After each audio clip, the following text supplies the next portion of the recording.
Maneva na sema PENDREAM TV. PENDREAM TV de osia dem yopo. Nim say board foforo na beba na omotu saa na mo no. Nti board a NPP create ye no. Omo ni nsa wo mu so omutumi san beka say Director General Adema GBC ntwa na adwuma so. We ya asema ye bisa ewie. Nti asembisa ne say old board no dey na omo ye. Because when him say dissolve into so mo pe baby fa na mo kaka che staff ne say mo sign ama Director General na to any adwuma so. Na ye bisa say management o cheso munim say enche GBC director anase Director General no Professor Amin Alasan nancho say last year no so to me call retirement what pay retirement eche say abenkra aso say or call retirement na ba ne say na umpese papa ne santua na dwuma so His Excellency John Dramani Mahama GBC for so many nje Ora Felix Ofosu-Kwakye Minister in charge of communication, government communication na GBC under you. Na old board na still no mo yes papa no ntua na adwuma so nkoso nye omo so omo ntiase. Enti papa ne de May muntie ne ye ni age ne kire say 24th May 1965 na ye wo no nti also call retirement May 2025 nti next month ye also papa no call retirement GBC adwuma 4 management say omani nje edwuma papa ne ye no na omuni say His Excellency John Dramani Mahama eni menni onhwense sano na GBC ntumi restructure ntumi ye niema yi and then watch niema nkoyie eye Professor Amin Alasan enti GBC staff ne say niema bi koso ho a old board ne guso ene nemu ho omani nje ho NPP fo na omde sa board ne baaye NPP ko ye dissolve board bia enti GBC board no omuni ho kwan old board ne say omutu anamon bia wo ho enti meyenim ne say Professor Amin Alasan nyame ya adoma next month ade a the time aso call retirement ye mpese e beti ne change bia ne GBC fo nso omani nche ho staff ne management no minim say His Excellency John Dramani Mahama or research o manga na edie obetu saa na mo no papa no retirement so next month obekofia asum dreamle na omahwede ni pafoforo aba we say niam bi koso GBC enso ani na mwa wekesiri cheso mo wa fa ni niam bi ho a enso ani mekura me ye shock dey GBC so na course kra ye hu so omutwae eyen semebre ti GBC Ghana Broadcasting Corporation eniama nkwaye ho nyame ya adom na papa no ne time so next month on retire kama na mpanifo nhwe momfa board foforo mbra no munye adwuma mompem Director General foforo ma GBC na GBC nya asomdwe new law yentumi ma Director General dada na NPP fo ne ba ye edin semebre wokọ ho a wo mo welfare staff soon semebre koso GBC yempese esibiem because Ghana Broadcasting Corporation yim dadan asesa enyama atete apansan NDC ba na GBC etumi afa no ntuma pefra nti ye research GBC so Director General momompe baby fa ne time so next month Professor Amin Alasan why ade na wape baby afa na obi foforo so aba na bibi etumi akonkan nti e de eteno no enche kuku da me beji nkonya. I was going to shut down radio stations. What I said is that they are infractions. In fact, in the immediate instance I would reference, I ordered the shutdown of 1 and the revocation of 6 licenses. I shut down, I directed the NCA to immediately take action to shut down a radio station in the Boku area, Guma FM. Now that again, I exercised extreme caution. We all know what's going on in Boku. When I got the request from State Security, I said to them that until I saw a certain process, I will not act. And so we acted in good faith. There was a RegSec meeting at the Regional Coordinating Council where all stakeholders were present. Their report was filed. That was sent to the Ministry of Local Government, forwarded to the Ministry of Interior, and it came to us. In the 10 days when I failed to act in court because I was waiting to follow due process, 7 people were killed. And so there is actually a cost associated. At times, with not acting expeditiously. But because we wanted to be minded by the law, we went through the process. And so that station had its license revoked because it wasn't the first time. The previous government had actually suspended their license. They had signed a bond to be of good behavior, and then they had been reinstated, and then they had gone back to do the same, and was posing risk to our men and women in uniform who are serving in Boko, and will continue to protect them. The other 6 stations had varying degrees of infractions, paperwork, fees, and so I have not revoked those licenses. I've suspended those licenses. There's a difference between the two. What happened previously was a revocation of licenses. This one we're suspending. And we're giving you the opportunity to come and remedy the situation.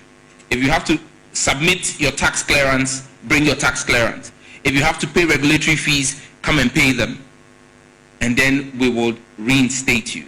But let me be very clear on one thing. The Justice Dateba ruling on the Radio Gold case has made it clear that if you allow your license to lapse, even if you were my blood brother, I will not be able to renew your license for you. The Dateba ruling is clear that you cannot, radio frequency authorizations are not like driver's license. If the license lapses, you don't have anything again to renew. And now the NTA has commenced serving notices 6 months before the expiration of your license, notifying you, because you need to indicate by law 3 months to the expiration that you will renew your license. They remind you 6 months, they remind you 3 months, and remind you in the week of its termination or expiry, and you still don't go to renew. You can't blame anybody when you come for a renewal and we tell you that there is nothing to renew. The law is the law. We'll comply with the law. So please, again, all media houses, ensure that you comply with the renewal regulations of the NCA. So be rest assured, we are not going to shut down arbitrarily. In fact, there's about what? DG, 50, the outstanding ones, there's about 53, eh? About 53 in different categories. I still haven't acted, not because we have not concluded the audit, but I've taken my time to engage Media Foundation for West Africa and put the evidence before them. The next step for me is to go to Parliament, put the evidence before Parliament itself, before announcing the suspensions. And when I announce the suspensions, we will give them a time frame within which they can restore, they can rectify and cure the anomalies, and we would reinstate those licenses. There has to be discipline. You would agree with me. If your media house is paying all of its fees and submitting all of its documents, I don't think it's fair to you that someone else would sit back and not do what they ought to do, and we say that because of media freedoms, everybody, then next year you won't do, because then everybody will say media freedom. There needs to be some level of discipline. Enti ora Sam Nete George, Minister in charge of communication onona and their press briefing na anamuntu ani ministry no etu afino ode ensemini bi atudwa make us say kukudam na jinkodwa atena so former member of parliament the Mamadina Alhaji Amadu Bukari Sorogho agina konya saso na ye big brother Chris Dugan ye director of communication affairs odema NLA or ha enti ono so ye neno ebedi enkomo this year the boss ne shebra asesa akakakra shebra na asesa ncho title na asesa portfolio na santi eno de kasemo ba sikane de nyame be ma ba hard work pays that's it. In fact, we even deserve more better. Oh, na eduma bebra wa ye de we nya we ya na de nti minim say mun na aso mun bebo ama ya reset on my Ghana nti mama Alhaji Sorogho akwaba na me wi amako ura Christo ganso ho Alhaji akwaba. Yeah, I mean, and I say why kakra seriously speaking, don't feel fine now. Fine idea me feel, but me transit dream say my partner me started Thursday class. Abi biara otumifo fighting na ye ko banyina we dedicated to the party, to the state, to the government. We are so knowledgeable, we are committed. Ne menene kasaya just 3 days later na matese we free. I'm talking about His Excellency Ambassador Sampi Ali. I told me so when him say just about 3 weeks ago na meba ekonya nkwanhia dendende owu ye accident mu omundum ni nyina wu ya mekosie no ewo dwa so mebeye adoa last week Friday. Now as if that one is not a year ye nina mu na asabe pie say Ambassador a frame exactly 9:30 to 10 say obra penyin no ko na me bra be say Ambassador Piale okoda be o sisia na me de we nyina toto ho na me hwe Ghana adwuma da yanim na sabe mpredua NPP 4 some of them nkwasi asema omo ye ni jimi na ha me dwene nwa me say kura ye nyina ya hu mo time cocaine ni ye nchimpo because mo ana mo ka ho bi ene nyame adaroma JDM ba ye why too strong big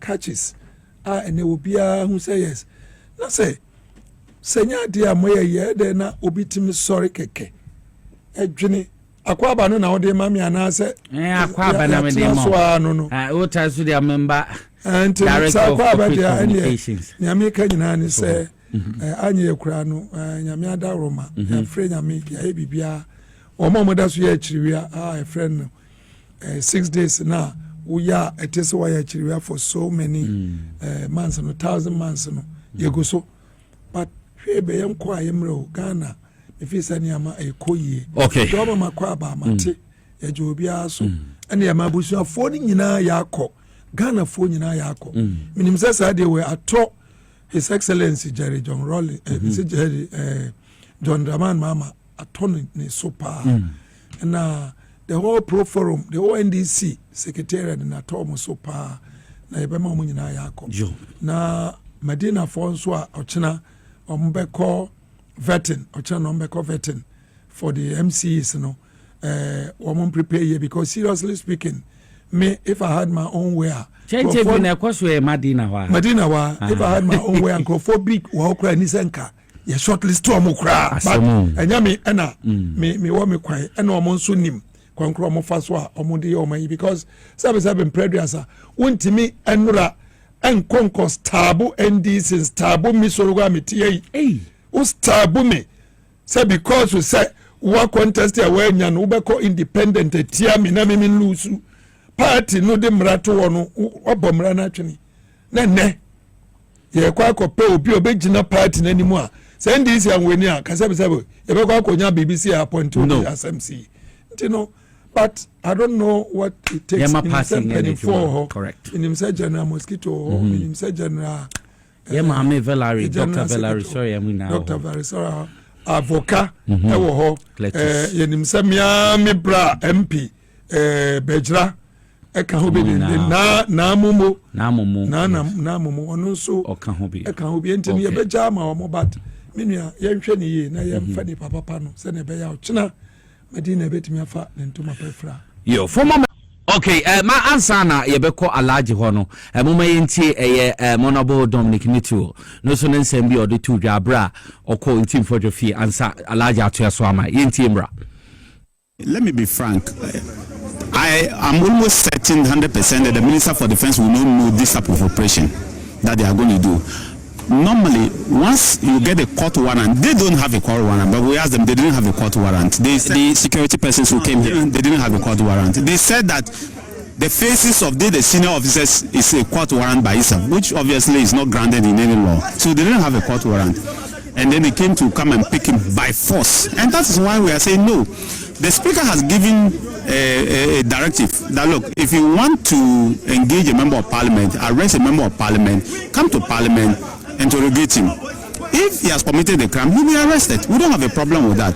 In fact, they have engaged no less than 3 members of Parliament from our side. Or do you understand what I'm trying to say? They've engaged our members. They've engaged our members, and 2 more will be engaged on the 7th. So I'm not too sure why they are doing what they are doing. It's a very simple thing. The man says that, look, I have evidence, I have information that 2 aircrafts came, and I believe that those aircrafts may have carried something contraband, which is not good enough. He never accused any government official. He never accused the NDC party. I'm very shocked that the government is so defensive. It happened during our time. A suspicious aircraft came. The NDC raised that they believe that carried drugs. What we did was we set up a committee to investigate. We didn't go arresting the people who raised it. It came. 2 aircrafts came. The same thing he's doing, the same thing happened. We didn't go out there to arrest anybody. We didn't go out there to say that because you gave us information. We set up a committee and led to serious reforms. That look, when an aircraft is coming, for example, and our airspace, the Air Force should be part of it, and the soldiers should all be part. So I don't know why the government is fidgeting. I don't know why the government is worried and is on a defensive mode. They didn't need to go back and read the statement whether the gentleman, the MP attacked government. No, whether he attacked the NDC. No. So I don't know why they are fidgeting and they are worried about.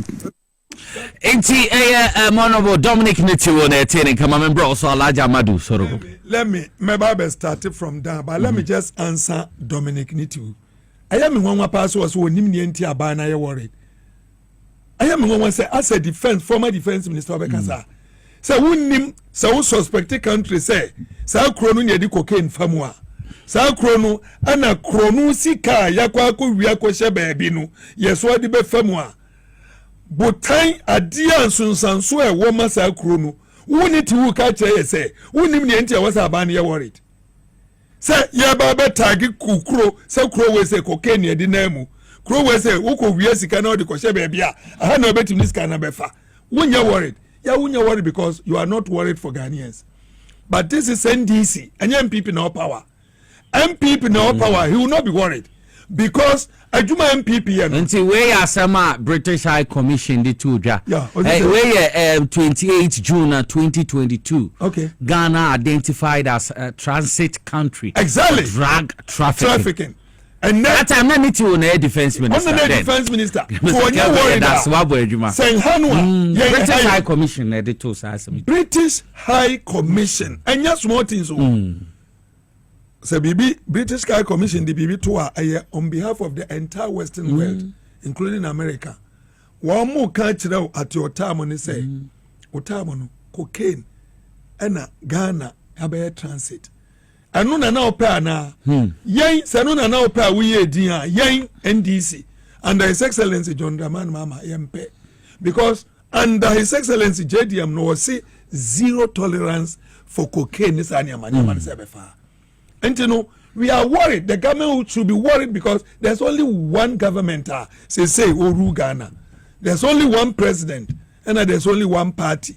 And there's no case one tia sie nientia abano ehanwa and yamechana sie. Say abanwe responsible government. Abanya one tenasi ama Ghana yamfa yenimum paper form. One tenasi mayenka say Ghana aye baby edi numodifa.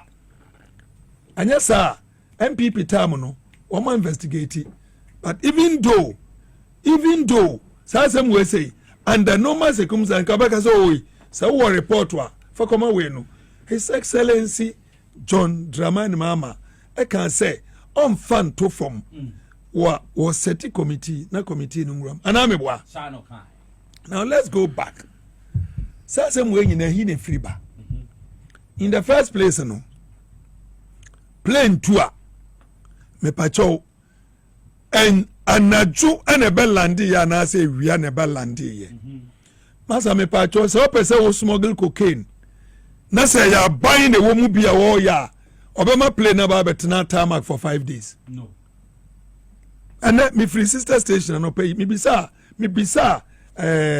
akwasu amanu me say me pacho na host no me pacho say obi di bonia Obaba, so we person obaba okro no a. Obaba, abeka cho say me beba okro no in 5 days time. No one waso aba. What draw attention na? Obaba can say planes na ba ye no. I the cocaine na ba ya na ba be fa cocaine. Wo mo di akwa say cocaine na MPP 4 time. Akufo do time wo mo ntimi anchi wo mo because no mo na di akotene no. NDC ba ye 3 months ya chinkrofo wa ma try ba ku 150 million worth ba ku 350 million worth nkrofo mu fa cocaine di akọ NPP 4 ya say hey yetimi acho mu na ye time mfie nwotwe yentimi anche sa anya sa ebeye den masa we are ranking member for defense and interior me bwana sanity we are obi a officer odogana ana wo si intel to send your menu ne kan ye no masa wo kan hasia was a minority raises alarm over 2 flights suspected to be carrying cocaine and cash. The minority in parliament has raised concerns over what they say are the suspicious flights that landed in Ghana in March. According to them, in addressing a press conference, the question is, so your mambapa, now we are ranking member, and you say be at the committee in a meeting, no matter take a decision. So I take a decision, and you know you're a spokesperson for the committee. And to acquire and start was he's speaking on behalf of the committee. And the committee in Back as a chairman, hey, Massa, the Benny Shia was now I'm speaking on behalf of the minority caucus. I hope who say, no, Papa no. A ye baby o makwa kwatransi adwene ho asusu atwo se Massa. Se niama na ekono afenyo makin. Nyafa makin no ye board chairman ECG. Me ba cho ano. ECG na sembe na ekoso. Time MPP for nkasa krabuafu. Se containers. ECG niama wuma ye ma cables meters. In that 3 days you could be on Miami Chrome Takrade. Takrade Cancer Road. Kaba good bush when containers. MPP time at a time wa yenya meters. At a time when here cables I stand electricity akọ amaya mine ama businesses arrive at Timiakoso. At a time a youth Cancer Road the end no more you know. Yes. At a time a youth unemployment Cancer Road. Youth unemployment akosro. Francis Cameron the crew. You hear say adwuma be koso mama bunanya adwuma ye. At a time where a person electricity ye dey ko na adwuma nkitikiti ma ba wa ma ye adwuma no. MPP 4,347 containers or 48 containers. Ye hu be bia fa. Ade na se hwe. Anya se cables so. Anya cables a eye proper cables. A big crowd on the boxes meters. Look at it. Millions and millions of dollars. Masa ye chin wo be bia big crowd north. E bia across the border mpo. Na se wo wenu nyina no wo mahu sa ban no popularity na eba no interest is come from bibia koyie cities no are stabilizing with the dollar. Ama se kwetoro bi atimi je unemployment 24-hour economy ekoso ama some of the institutions that ashasi cross omo ye feed Ghana eba sugar cane factory eba Ghana a started for ntuma pe fra ntino I was here pe kwan ya ye de be ye na ye de be divert attention nti and that is where the MPP is good at yankonko fa bibia ebe ye na Ghana fo nyina be sorry so you be your papa na say who suspect who say intel chere say who information chere say enukure who proper information chere say enukure intel masa ahin na wasa woko national security for ho nakok wo ho edende wo ho bia wo ho omu nyina police ya di wo ho adenti ana wuntimi nko antwuro nkomo mo say me suspect say ni nemom would the two who say will be a press conference? Ken, Tiasma Mekano. Press conference, you're limited to only Ghanaians. Press conference, the whole international press in Abeba. Don't be picky because more reps were her. Who told the whole world? Adia one casa unya sure. I will see what you will be a name momuno. Who are intel, credible intel, say. Prince Nabano. You can reach our wuntie a babes a de cocaine and a befako, a disika, uncle for wear and a deba. want me and can't obia who decided so about press conference a dear about what you so about press conference no we are no and a president I want to some more president I want a clearing agent obi aba no a clear no say hey asem we dey me fan to form me set up committee mo aye wo moduma aye mo said say mo hwe na say dubone ne ma no munyi mu nipa na mo nyame ncha de yenye obi a woye mamba ni papa in the name of Reverend Atim Fordjors see one credible information into munlieze wono no ono nkyere mo na munyina mo mra se ne be ya Ghana yemma kwa na say dubone we ma e de na nka efasi ni sei wo se afra mi a me nko ye invite me a me nya hwe ne me dia tudwa no mo am nkonko am investigation Ghana nso de yenya French speaking country wo a wo be allergy no se ni se na ye no wo no ye den wo no approve enye se obi a me kwa enye se nko obi a besimi asori no ba Ken kura we se ni se we kromfo untimi nko kasa Ken ye kromfo wo kasa Ken ye kromfo a wo be kire ehin no okoba okro no edie no owi a ye police ni ba na chi no law ba na de ni fa so wo prove say na be say wo approve and you cannot just say it and go away and me dem hunu ba ko pen say na Atim Fordjors nim sa asem ne be dane sei wa nwene huda sensem a wo ka no edin sem kese na eba to the point say yes one waka dia bra beboa say na be ya betimi I decide you free wo ene Ghana Airport Company wo mo de wo mo letter ba aba kirekire bibia airport no eye Ghana Airport Company ene wo mo dia civil aviation wo mo planes na ekoba route no safety ni eka kan ene wo mo hwa so wo mo say ade no eba ye no enti say ni nkrofo na nkasa med air for no aba out chin wo uza ade na di wa wie na wo yehwe enye ye no say wo tro letter aka ma embassies diplomats say wo mo mebo na mo hwehwem o mam boni be na sini sa de we chesa mo mutam no Ghana din say nti se na mo frisu na say His Excellency John Dramani Mahama ba na say Ghana din no wa pagya de a wo say mo pe kwankura mo de be fa so a e de sa de no e be brase na ye ne mo akwa ye baako.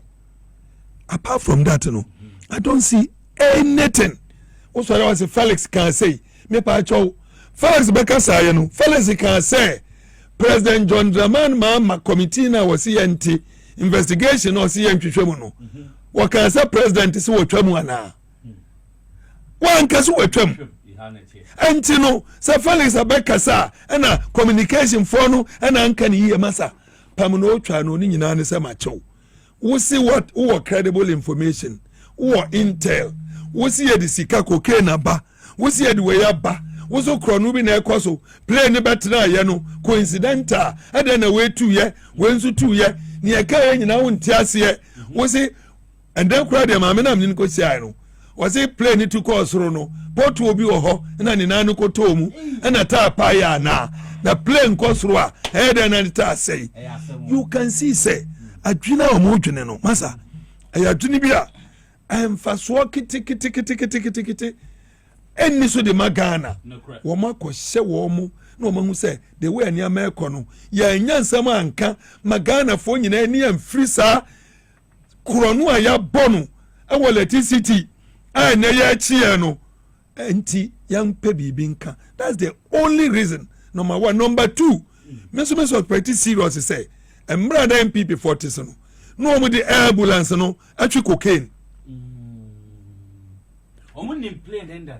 masa because the maintenance ya dwene say eba ye den mi Sorogho amituyi na ambulance wo na mi wiem ambulance na mi makwa dwene say ambulance no ba be so cocaine ene sika na gum se mi nya bi da yam probu ni yie pa NPP for wo mu die no mo di wia cocaine edi kono enu bi na ene wo mo fi say NDC for nso ye masa nti no ni Atim Fordjors koye ye ni nyina no eyade a ebo man eyade a edi man ekofom nso wo ye ranking member who wielded some power. We wielded some power. That's what me ko jina wo want me ankoto say bia ministry nini and I will chairman onim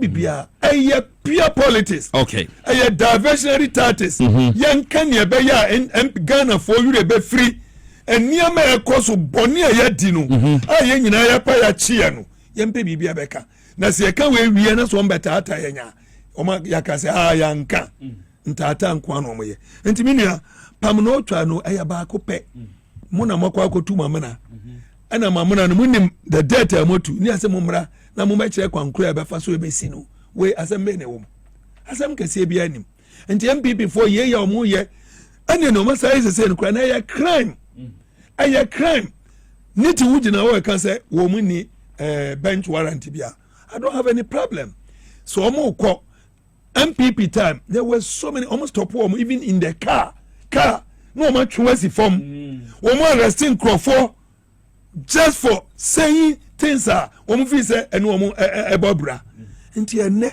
sakoba say ade onkoi speaker amakwai was speaker amakwan say there's a way yetimide here masa can you fight the security agencies onko keke no onko yina no and I say one train sign and cast wapa chow Ghana for you me pam chow na me nim say na beba ma hwetwe mu yie ma ye bone mu mfa ncheme ensi sa biom na won 2 MPP fofo say me yene mu nanam mu hwe yie na ochina sa de na amba me no ka say obi send me message was here friend no Lucky Sobo was say me kan jo so chia opa so adenta wadenta regana ebo mama live na wa ula mu omunyina ho omu se omu chia opa ni adwuma pa wo ye na me chia mi angaza me nua kuma Mugabe e no ba yanke very much pa but okodi dwuma bi wote ya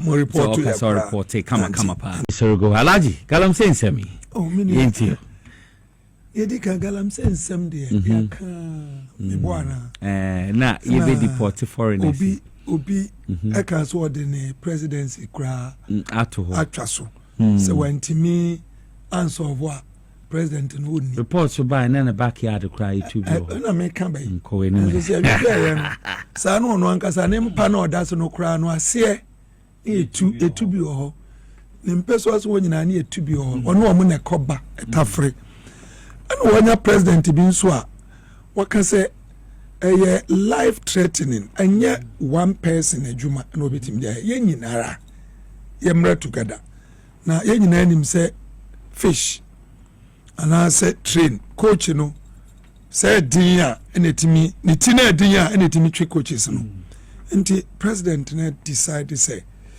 sabe we say yempe say Ghana na ohwa nyama bibire wa ide asia yen kama Ghana fo hu so nim say NPP bekono ye cocoa production yen nyina was only around 450,000 metric tons NDC ba bekom handi over JDM handi over the ma akofado no that year ne ye cocoa nya ye no e ka 31,000 metric tons per nanka ya te 1 million metric tons entina sekura na nsu sekura na baby o why cocoa mfo no da so ho the question is say I didn't NPP buy no after 7 years yaba from out to the point say and a year for threaten say omati say cyanide akoye cocoa omati say emiane nubanya ade ba no yombe check and make sure say cocoa no cyanide ni mu ana to the point say ne cocoa mfo ni nyina no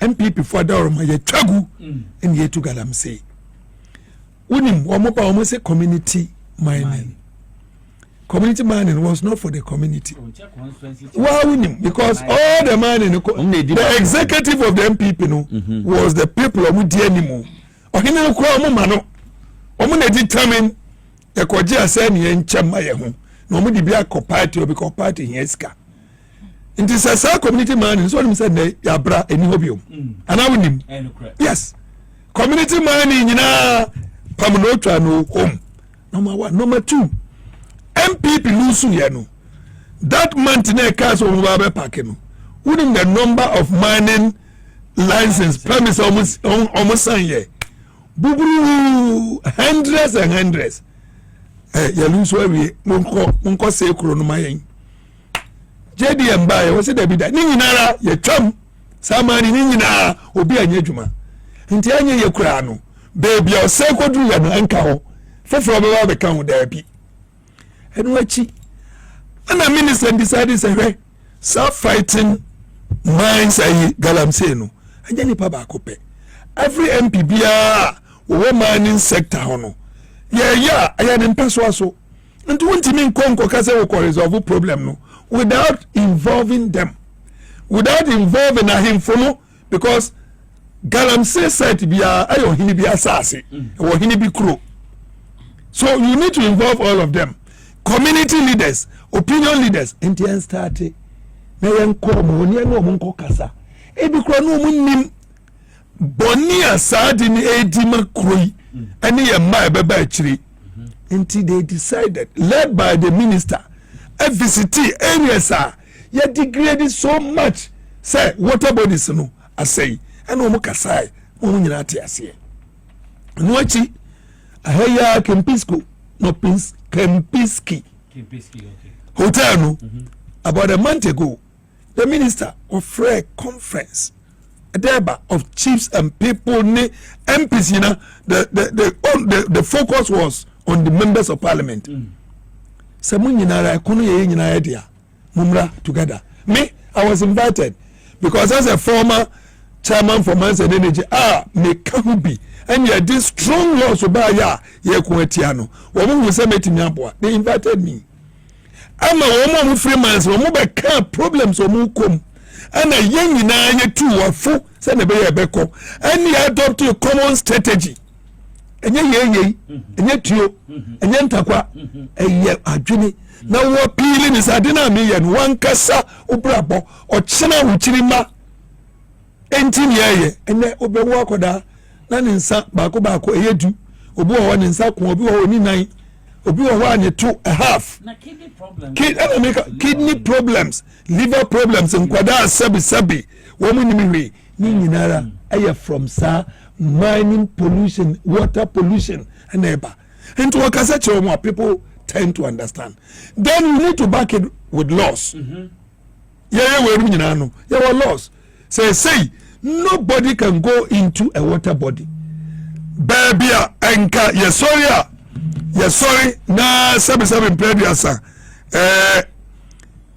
yakun forest yenya ne ye law no ne se da bi kwaye bi wo ho a sa kwaye no mo friend say mfande for mo friend say kwaye yenkom ye kwaye yenkom forest kai bread to say ana yesa na twifon kai bread to okay ye jan wo ho for purposes ye na no abeji jan wo ho no NPP buy na mra no na protect sa kwaye no won be free ho anu mu bawram wo mu ye another law say this time ye betimi awram anu man kasa do mu crofo bawram ho na wuntumi the NPP chairman anu ana ma frimpombo atem professor bufuye say aden NPP before they kronu say na dey mu say kronu mu bo kronu mu say ye chirima ye mama nso da che mu meyie de maye kwan anu mu say 70 dey yiwadi basi ne kokotena say entino the NDC during our manifesto no anaye campaign no ye decide say e ba sa law no ye makwa ma law no ye adwuma say see amika say wo mu guso o mu tworo sa law no o say yi free okra was here yi sa law no efiri wo sene be ya obiara ni kwan sa obekom sa kwaya na ye jai sa kwaya no ana nsuo ni bibre efiti ni efi na ko asunafo sa kwaya ni bibre ana yare enuro drugs herbs wo yetimi kopenu ni nyinara ebeka anu na friendsuo ana ye niama bibre entini sa kwaya tuo mu ye bebo ho ban anu achi no an yaka kire hifo nyina ene am happy say hifo nan kasa bam otumfo se tutu matese na ni abre abam ama wawuro ahimfo ni bi nkonwa wo mna so empaboa wo tu omadia so because galamsey no moko ene for the first time matese kuntunkununku ono so so ani abre ne ho ana MPP for akwa shares akwa ne ho no ma no mo Atim no mo 2 months ofurpenny and amate so ono so ani abre nti anya ekura no the change of government na aba no am obi ani abre say the leader so reset it obi a person reset it correct because the engine na etwi kro no go straight and you ntini masa oba ya be crash o nti the only thing say enye Ghana e bedru be bia ya boy kokko say ya hwe ya ken in the next 5-10 years ya be crash you meanwhile look at it rainy season nso to me to sa ama enya ba bi mfa yetire nto and so enam galam say nti baby aye jinsuo no boano na machine triti ni edi koye nsukro bia amanfo num no